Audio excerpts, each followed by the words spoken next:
नमस्कार मित्रांनो, मी उदय लाड पुन्हा एकदा स्वागत करतो आपल्या सर्वांचा आवडत्या YouTube चॅनल शेती मित्र वर व्हिडिओ पाहणाऱ्या प्रत्येक शेतकरी मित्राचे आणि कास्तकार बांधवाचे आजच्या व्हिडिओमध्ये मनापासून खूप खूप स्वागत।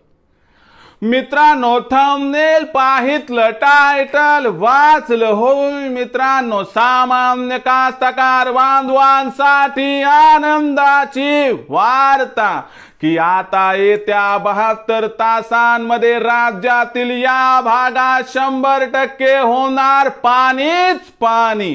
होय मित्रांनो, ही सध्याच्या कंडिशनची सर्वात महत्त्वाची अपडेट आहे की आता येत्या 72 तासांमध्ये राज्यातील या भागात होणार 100% पाणीच पाणी।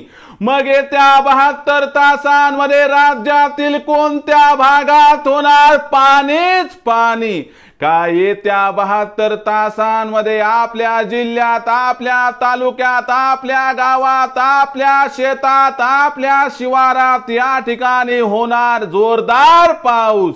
या प्रश्नाचं अचूक उत्तर जाणून घेण्यासाठी आपण सर्वांनी हा व्हिडिओ आता सुरुवातीपासून शेवटपर्यंत पाहावा। हा व्हिडिओ सुरुवातीपासून शेवटपर्यंत पाहत असताना जर आपल्याला मनापासून आवडला तर जरूर या व्हिडिओला या ठिकाणी एक लाईक करा।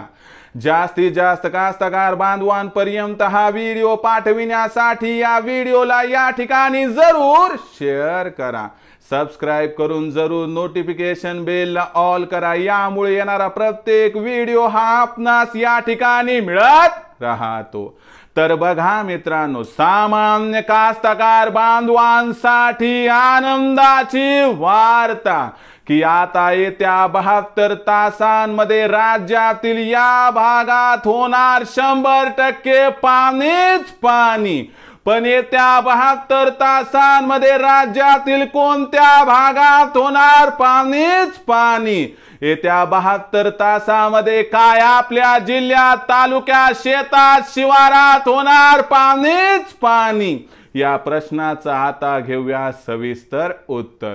तर बघा मित्रांनो, मान्सूनच्या प्रणालीचा विचार केला तर मान्सून सज्ज आहे मित्रांनो या ठिकाणी कोकणात दाखल होण्यासाठी।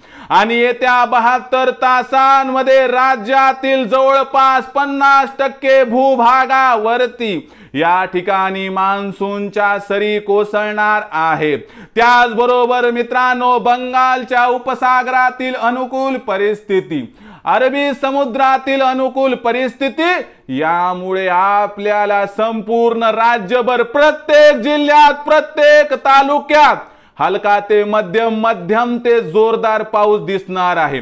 कुठे हा पाऊस मान्सूनचा असेल तर कुठे हा पाऊस मान्सून पूर्व असणार आहे।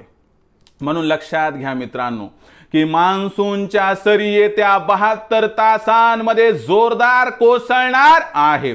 यामुळे पेरणीची पूर्ण तयारी करा, पण जोपर्यंत जमिनीमध्ये रीतसर ओल जाणार नाही, जोपर्यंत 75 सेंटीमीटर पर्यंत जमिनीत ओल जाणार नाही तोपर्यंत पेरणी करायची नाही। कमीत कमी 2 ते 3 पाऊस होऊ द्या, जमिनीतली गरमी निघून जाऊ द्या, तरच पेरणी करा, नाही तर तुम्हाला अडचणी येऊ शकतात मित्रांनो। आणि त्याचबरोबर मित्रांनो, विजा कोसळण्याच्या घटना या ठिकाणी मान्सून व मान्सून पूर्व पावसामध्ये जून महिन्यात घडू शकतात। म्हणून तुमचा जीव लाख मोलाचा आहे, तुमचा जीव तुमच्या कुटुंबासाठी अत्यंत महत्त्वाचा आहे।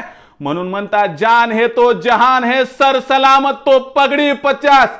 मला सांगा, माझ्याकडे नाही पण तुमच्या कुटुंबाकडे बघून मित्रांनो विजाचा खेळ करायचा नाही। आणि शेतातली कामं राहिली असली, विजा कडाडू लागल्या तर त्या ठिकाणी झाडाखाली थांबायचं नाही, सुरक्षित ठिकाणी आश्रय घ्यायचा। आणि कृपया हात जोडून विनंती करतो की मोबाईल स्विच ऑफ करा, नाहीतर बरेच जण रील पाहत बसते तर म्हणतात होणार काय मला। आणि अशा ठिकाणी मित्रांनो तुमचा लाख मोलाचा जीव गेला तर काय उपयोग आहे मला सांगा। म्हणून मित्रांनो एक गोष्ट लक्षात ठेवा, येत्या 72 तासात संपूर्ण राज्यात होणार पाणीच पाणी। यासोबत विजा कोसळण्याची शक्यता आहे, म्हणून स्वतःचा जीव जोखमीत घालून रानातली कामं अजिबात करू नका. तर पावसाबद्दलची असणारी ही लेटेस्ट अपडेट कशी वाटली लक्षात घ्या. मराठवाडा, विदर्भ, कोकण, पश्चिम महाराष्ट्र, खानदेश सगळीकडे पाऊस पडणार आहे. कुठं वादळी वाऱ्यासह पाऊस पडेल तर कुठं संततधार असेल. पण 2-3 पाऊस पडल्यावर पेरणी करा एवढीच आपणास कळकळीची विनंती. जीवाला जपा मित्रांनो. तर मित्रांनो आजची ही असणारी अपडेट कशी वाटली आणि भविष्यात पावसाबद्दल लेटेस्ट अपडेट जाणून घ्यायची असेल तर आपलं आवडतं YouTube चॅनल शेतीमित्र पाहत रहा. आवडला असणारा व्हिडिओ तात्काळ लाईक करा. सामान्य कास्तकार बांधवापर्यंत पाठवण्यासाठी शेअर करा. सबस्क्राईब करून जरूर नोटिफिकेशन बेलला ऑल करा. यामुळे येणारा प्रत्येक व्हिडिओ हा आपणास या ठिकाणी मिळत राहतो. तर मित्रांनो अशाच एका नवीन व्हिडिओसह मी आपला मित्र उदय लाड आपल्या सर्वांच्या आवडत्या YouTube चॅनल शेतीमित्रवर मिळत राहील. तोपर्यंत माझ्या प्रत्येक शेतकरी मित्राचे आणि कास्तकार बांधवाच्या आजच्या व्हिडिओमध्ये मनापासून खूप खूप आभार.